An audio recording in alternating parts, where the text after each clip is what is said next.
ثم جعلناك على شريعة من الأمر فاتبعها ولا تتبع أهواء الذين لا يعلمون. Sebanyak apapun waktu kita, sekuat apapun kita tidak akan mampu menjaga anak kita selama 24 jam. Ya. Belum lagi di masa, kalau bahasa kerennya apa? Masa now ya. Ya, ke masa apa? Zaman modernnya. Mungkin si anak tidak suka keluar rumah, tetapi bisa jadi seorang anak yang jarang keluar rumah lebih bejat, lebih jahat, lebih kacau, lebih rusak daripada anak-anak yang lebih sering keluar dari rumahnya. Kenapa? Karena HP jamaah, alat teknologi.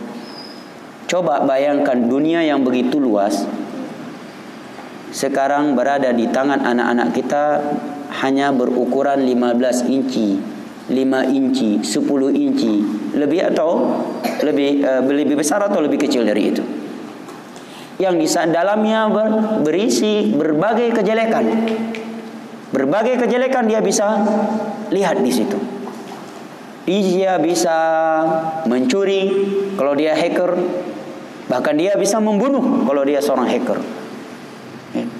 Dia bisa merampok, dia bisa menonton film-film yang dapat merusak dirinya, dan berbagai kejelekan. Siapa yang bisa mengontrol? Kita tidur, mereka jam 1 malam main HP, jam 3 malam, dan seterusnya. Kita tidak akan mampu menjaga mereka 24 jam. Ya. Maka tidak ada sebab yang paling besar yang dapat menjaga mereka selain pendidikan agama. Kita isi hati mereka dengan tauhid kepada Allah Jalla wa'ala. Kita isi hati mereka dengan rasa takut kepada Allah Jalla wa'ala. Kita terangkan kepada mereka tentang syurga, indahnya syurga, dahsyatnya api neraka, indahnya nikmat kubur, alam barzakh, dan dahsyatnya azab kubur. Dan bahwa setiap orang yang telah baligh, apa yang dia lakukan akan dia pertanggungjawabkan sendiri. Bukan lagi kedua orang tuanya yang mempertanggungjawabkan maksiat dan dosa yang dia lakukan.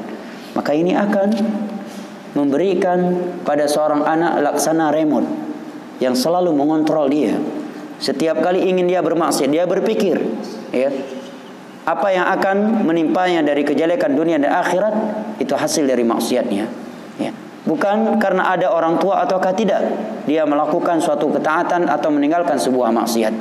Bahkan terkadang kalau dia seorang anak yang dekat dengan Allah, memahami agama Allah, malah dia yang menjaga kedua orang tuanya dari maksiat. Dia yang mengajak orang tuanya untuk pergi ke masjid. Dia yang membangunkan kedua orang tuanya untuk sholat tahajud. Dia yang mencegah dan menegur orang tuanya dari maksiat yang Allah Subhanahu wa taala dan Rasulnya haramkan. Inilah kehidupan yang sesungguhnya. Untuk apa punya anak yang hebat, punya penghasilan yang luar biasa tingginya? Apa yang kita minta dia bisa berikan. Tetapi begitu kita mati, cara memandikan jenazah kita dia tidak tahu. Anaknya S1, S2, S3 yang golom S-teler, katru uluan nanggroy belajar. Ya himati hane tengah semayang. Kupa nane lagi ndak tertuh roj nane lagi. Presiden mandung. Kupa nane lagi lebih getan. Lebih baik tidak punya anak. Apakah kita tidak sedih ketika mayat kita berbaring di hadapan manusia, tidak ada satupun anak kita yang mampu memandikan jenazah kita? Tidak ada di antara mereka yang mampu melakukan salat jenazah, yang itu merupakan bakti akhir mereka terhadap orang tua mereka ketika jasad orang tua mereka masih di dunia.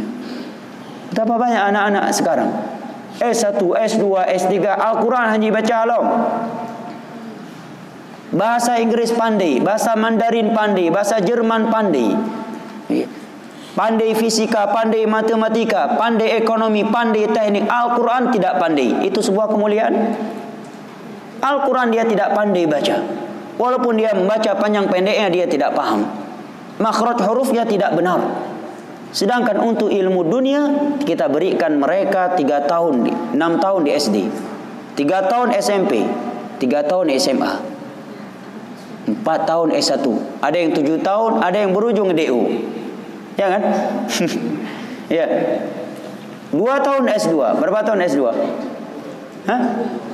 2 tahun. S3 lagi. Yang belum S3. Tapi Al-Quran tidak pandai. Al-Fatihah hana bereh lam. Tayudang imum hanjut lam.